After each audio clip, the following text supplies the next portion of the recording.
উপদেষ্টা আসিফ মাহমুদ এবং তার বাবার সমস্ত পরিকল্পনা ফাঁস। তাদের বিরুদ্ধে শত শত কোটি টাকা দুর্নীতির অভিযোগ। ইতিমধ্যেই সেনাপ্রধান তাদের বিরুদ্ধে কঠিন অভিযান চালাচ্ছেন। বিস্তারিত জানতে ভিডিওগুলো সম্পূর্ণ দেখতে থাকুন। সমবায় মন্ত্রণালয়ের দায়িত্বপ্রাপ্ত মন্ত্রী পদমর্যাদার উপদেষ্টা আর বাবা সেই মন্ত্রণালয়ের ঠিকাদার। এক জটিল কনফ্লিক্ট অফ ইন্টারেস্ট। এমনটাই ঘটেছে উপদেষ্টা আসিফ মাহমুদ, সজীব ভুঁইয়া ও তার বাবা বিল্লাল হোসেনের ক্ষেত্রে। ঠিকাদারের লাইসেন্স নেওয়ায় বাবার পক্ষে ক্ষমা চাইলেন স্থানীয় সরকার, পল্লী উন্নয়ন ও সমবায় মন্ত্রণালয়ের উপদেষ্টা আসিফ মাহমুদ, সজীব ভুঁইয়া। কোটি কোটি টাকার ধান্দা এখানে তৈরি হয়ে যাবে। আর যখনই তার বাবার এই লাইসেন্সটা গণমাধ্যমে চলে আসলো, এরপর থেকে কিন্তু নিয়ে আলোচনা, সমালোচনা, বিতর্ক তৈরি হয়েছে। বা দুই উপদেষ্টার দুই সহকারী আসিফ মাহমুদ, সজীব ভুঁইয়ার এপিএস এবং স্বাস্থ্য উপদেষ্টার পিও, তাদেরকে বহিষ্কার করা হয়েছে। এই সরকারের এমন উপদেষ্টারা শপথ নিয়েছে যারা সরাসরি জুলাই আগস্টের বৈষম্যের সাথে সরাসরি বিরোধিতা করেছে, যারা সরাসরি এই ধারণ করেন। দেখেন, সেই যুদ্ধাপরাধের বিচার হয়েছে। আবার এখন যে বিচারের জন্য এই যুদ্ধাপরাধ ট্রাইব্যুনাল গঠন করা হয়েছিল, আইসিটি, ইন্টারন্যাশনাল ওয়ার ক্রাইম যে ট্রাইব্যুনাল, তো সেই ট্রাইব্যুনালই এখন আবার আওয়ামী লীগ নেতাদের বিচার হচ্ছে। সেখানে রাশেদ খান মেনন, হাসিনা লোকানিউ, তারপরে সালমান এফ রহমান, তারপরে আইনমন্ত্রী আনিসুল হক, সাবেক আইনমন্ত্রী, এরপর সাবেক খাদ্যমন্ত্রী কামরুল ইসলাম সহ সব নেতাদেরকে সেখানে পিঠ মুড়া করে বেঁধে প্রথমে সেখানে তাদেরকে খুব জামায়াতে আনা হতো। আর এখন তাদের সেই সম্পর্কে নেতিবাচক কথাবার্তা হচ্ছে যে তারা কোর্টে এসে ভাব দেখান, হাসেন, হাত নাড়েন, তারপর সে বিভিন্ন মন্তব্য করেন, দেখা হবে, আবার যুদ্ধ করব, বেঁচে থাকতে হবে লড়াই করে, ভালো আছি, দোয়া করো। তো এই যে হাত নাড়ানোর কারণে তাদের দেখা গেল যে প্রথমে তাদেরকে হাত করা পড়ানো হলো সামনে, এবং এতেও উপদেষ্টা আসিফ মাহমুদ এবং তার বাবার সমস্ত পরিকল্পনা ফাঁস। তাদের বিরুদ্ধে শত শত কোটি টাকা দুর্নীতির অভিযোগ। ইতিমধ্যেই সেনাপ্রধান তাদের বিরুদ্ধে কঠিন অভিযান চালাচ্ছেন। বিস্তারিত জানতে ভিডিওগুলো সম্পূর্ণ দেখতে থাকুন। সমবায় মন্ত্রণালয়ের দায়িত্বপ্রাপ্ত মন্ত্রী পদমর্যাদার উপদেষ্টা আর বাবা সেই মন্ত্রণালয়ের ঠিকাদার। এক জটিল কনফ্লিক্ট অফ ইন্টারেস্ট। এমনটাই ঘটেছে উপদেষ্টা আসিফ মাহমুদ, সজীব ভুঁইয়া ও তার বাবা বিল্লাল হোসেনের ক্ষেত্রে। ঠিকাদারের লাইসেন্স নেওয়ায় বাবার পক্ষে ক্ষমা চাইলেন স্থানীয় সরকার, পল্লী উন্নয়ন ও সমবায় মন্ত্রণালয়ের উপদেষ্টা আসিফ মাহমুদ, সজীব ভুঁইয়া। কোটি কোটি টাকার ধান্দা এখানে তৈরি হয়ে যাবে। আর যখনই তার বাবার এই লাইসেন্সটা গণমাধ্যমে চলে আসলো, এরপর থেকে কিন্তু নিয়ে আলোচনা, সরকারের বিভিন্ন সেক্টর নিয়ে আমরা কিন্তু কথা বলি। আওয়ামী লীগের সময় বলতাম, এখনো বলি। তবে আমি যেটা ভালো সেটাকে সমাজ করি। আমি মনে করি যে এই জিনিসগুলো সমাজে থাকা দরকার। উপদেষ্টা আসিফ মাহমুদের বাবার একটা ঠিকাদারি লাইসেন্স, যেখানে আসিফ মাহমুদ নিজেই স্থানীয় সরকার, পল্লী উন্নয়ন এবং সমবায় মন্ত্রণালয়ে উপদেষ্টা বা মন্ত্রী হিসাবে দায়িত্ব পালন করছেন। সো তার বাবা যখন একটা ঠিকাদারি লাইসেন্স করে স্কুল শিক্ষক থেকে, স্বাভাবিকভাবে জনমনের প্রশ্ন দেখা দেয়, কোটি কোটি টাকার ধান্দা এখানে তৈরি হয়ে যাবে। আর যখনই তার বাবার এই লাইসেন্সটা গণমাধ্যমে চলে আসলো, এরপর থেকে কিন্তু নিয়ে আলোচনা, সমালোচনা, বিতর্ক তৈরি হয়েছে। But at the end of the day, দিনের শেষে উপদেষ্টা আসিফ মাহমুদ ভুঁইয়া তিনি যে সিদ্ধান্তটা নিয়েছেন তার বাবাকে বোঝাতে পেরেছেন, বা তার বাবাও বিষয়টাকে বুঝেছেন। এই ইতিহাসও বাংলাদেশে প্রথম যে এই ঘটনাটার পর আসিফ এবং তার বাবা মিলে আরেকটা অ্যাকশন ঘটাইছেন।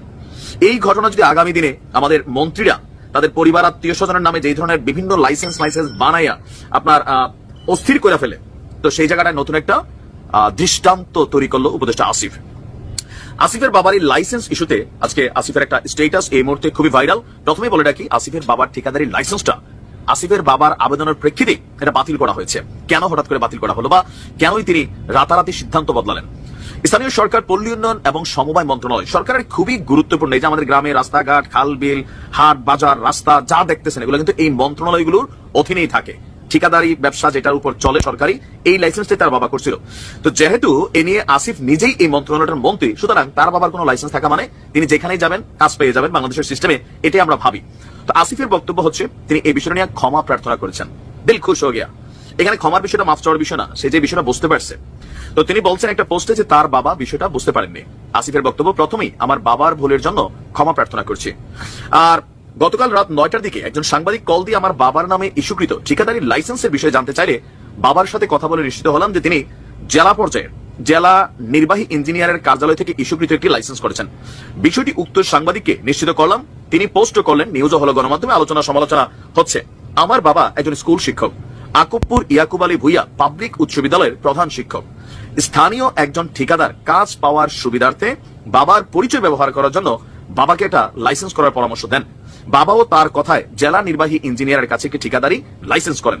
রাষ্ট্রের যে কোনো ব্যক্তি ব্যবসা করার উদ্দেশ্যে যে কোনো লাইসেন্স করতেই পারে, তবে আমি সংশ্লিষ্ট মন্ত্রণালয়ের দায়িত্বরত থাকা অবস্থায় বাবার ঠিকাদারি ব্যবসায় জড়ানো স্পষ্টভাবেই কনফ্লিক্ট অফ ইন্টারেস্ট।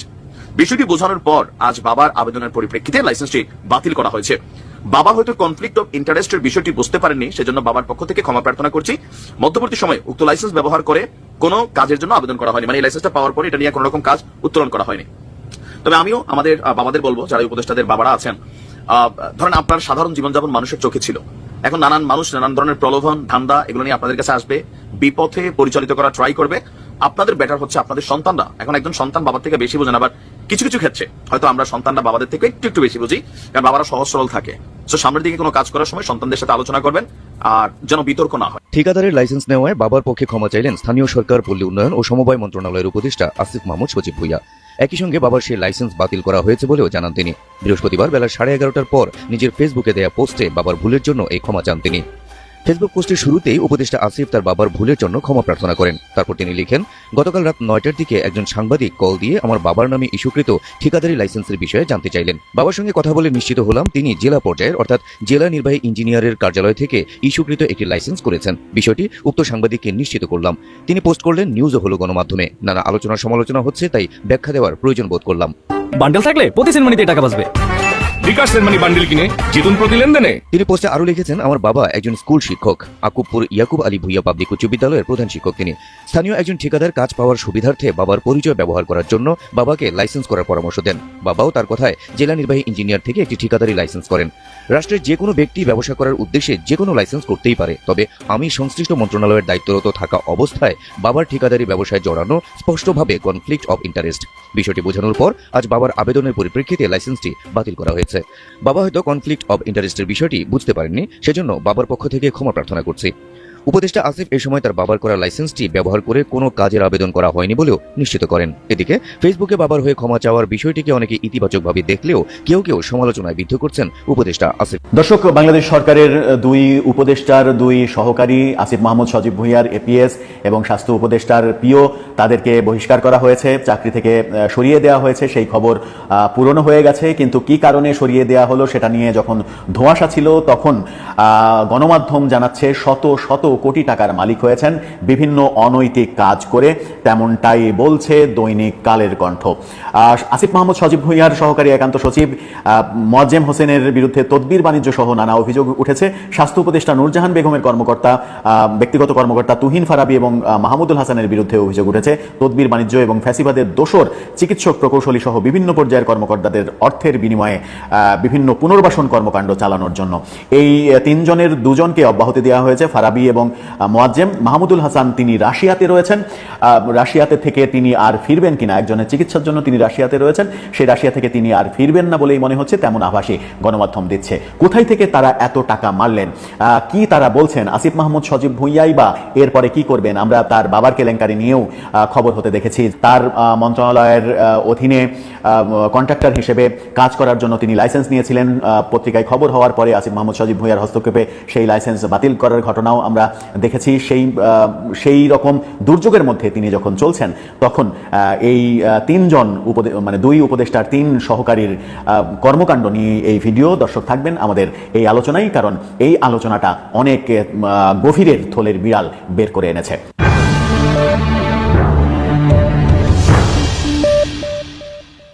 দর্শক, পলিটিক্স টিভি নিয়মিত ভিডিওগুলো এখন থেকে স্পন্সর করছে প্রজাপতি.টিভি, নতুন ওটিটি প্ল্যাটফর্ম। আপনারা চাইলে ইউটিউবে, ফেসবুকে, ইনস্টাগ্রামে, টিকটকে দেখে নিতে পারেন। ডেসক্রিপশন বক্সে লিঙ্ক দেওয়া থাকবে, সেখান থেকেও আপনারা দেখে নিতে পারেন প্রজাপতির কার্যক্রম। বলছিলাম, দুই উপদেষ্টার তিন সহকারীর অব্যাহতি প্রসঙ্গে। দুই সহকারীকে অব্যাহতি দেওয়া হয়েছে, একজন বিদেশে রয়েছেন, তিনি আর দেশে ফিরবেন না বলেই মনে হচ্ছে। জানা গেছে তদবির বাণিজ্যের অভিযোগ ওঠার পর মোয়াজ্জেম হোসেন এবং তুহিন ফারাবিকে অব্যাহতি দেওয়ার ঘটনা তো আমরা আগেই জানি। 21 এপ্রিল মোয়াজ্জেম হোসেন এবং তুহিন ফারাবিকে অব্যাহতি দিয়ে সরকারি আদেশ জানা গেছে।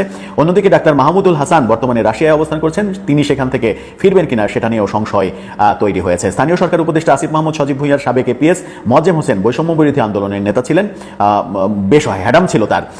অভিযোগ উঠেছে সরকারের বিভিন্ন পর্যায়ে নিয়োগ ও বদলি, বাণিজ্য, টেন্ডার বাণিজ্য এবং ফ্যাসিবাদের দোসর প্রকৌশলীদের পুনর্বাসনের মাধ্যমে শত শত কোটি টাকা হাতিয়ে নিয়েছেন তিনি। স্থানীয় সরকার প্রকৌশল অধিদপ্তরের প্রধান প্রকৌশলী, অতিরিক্ত প্রধান প্রকৌশলী থেকে উপজেলা প্রকৌশলী পর্যন্ত প্রায় সব গ্রেডের কর্মকর্তার বদলি, পদায়নে তদবির বাণিজ্য করেছেন বলে অভিযোগ উঠেছে। এছাড়া